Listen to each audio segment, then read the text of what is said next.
বিধায়ক উন্নয়ন তহবিলের টাকায় সাংস্কৃতিক মঞ্চের শিলান্যাস অনুষ্ঠানে গিয়েছিলেন বিজেপি বিধায়ক। সেই অনুষ্ঠান সেরে বিধায়ক বেরিয়ে আসতেই দুষ্কৃতী তাণ্ডব চলল অনুষ্ঠান স্থলে।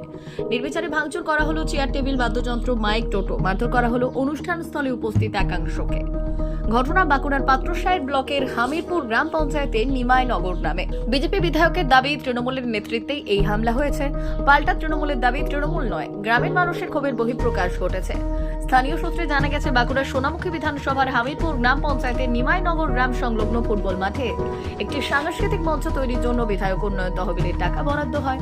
সেই মঞ্চ নির্মাণের কাজ শুরুর আগে আজ ঘটা করে শিলান্যাস অনুষ্ঠানের আয়োজন হয়। সেই অনুষ্ঠান স্থলে স্থানীয়দের পাশাপাশি উপস্থিত ছিলেন সোনামুখীর বিজেপি বিধায়ক দিবাকর ঘরামি। শিলান্যাসের অনুষ্ঠান সেরে অনুষ্ঠান স্থল থেকে বিধায়ক বের হতেই একদল দুষ্কৃতী অনুষ্ঠান স্থলে হাজির হয়ে উপস্থিত গ্রামবাসীদের মারধরের পাশাপাশি নির্বিচারে ভাঙচুর শুরু করে বলে অভিযোগ।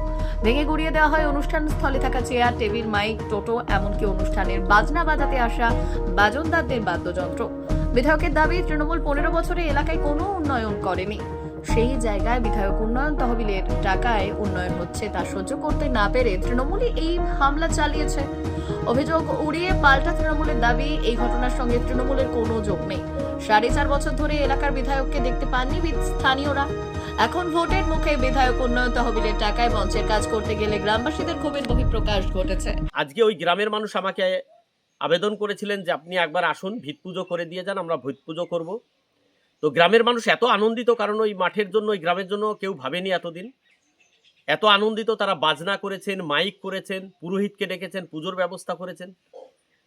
তো আমি গিয়ে সেই সমস্ত পুজোতে অংশগ্রহণ করেছি এবং সেই ভিত পুজোতে অংশগ্রহণ করেছি।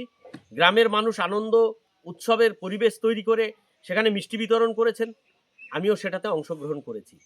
এই অংশগ্রহণ করে, এই কর্মসূচি করে যখন আমি বেরিয়ে গেছি ওখান থেকে, তাসুলিতে আমাদের একজন কার্যকর্তা মারা গেছে, তার পরিবারের সঙ্গে সাক্ষাৎ করার জন্য।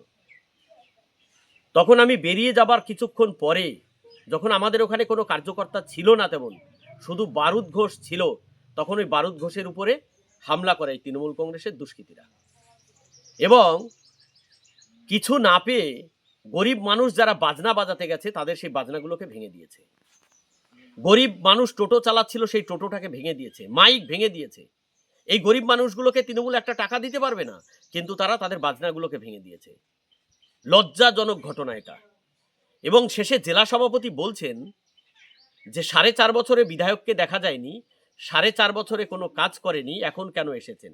আমি জেলা সভাপতিকে প্রশ্ন করছি যে আপনারা 15 বছর কোথায় ছিলেন? 15 বছরে কেন ওখানে মঞ্চ দিতে পারেননি? 15 বছরে কেন আপনারা বেকারদের কোনো কর্মসংস্থান করতে পারেননি?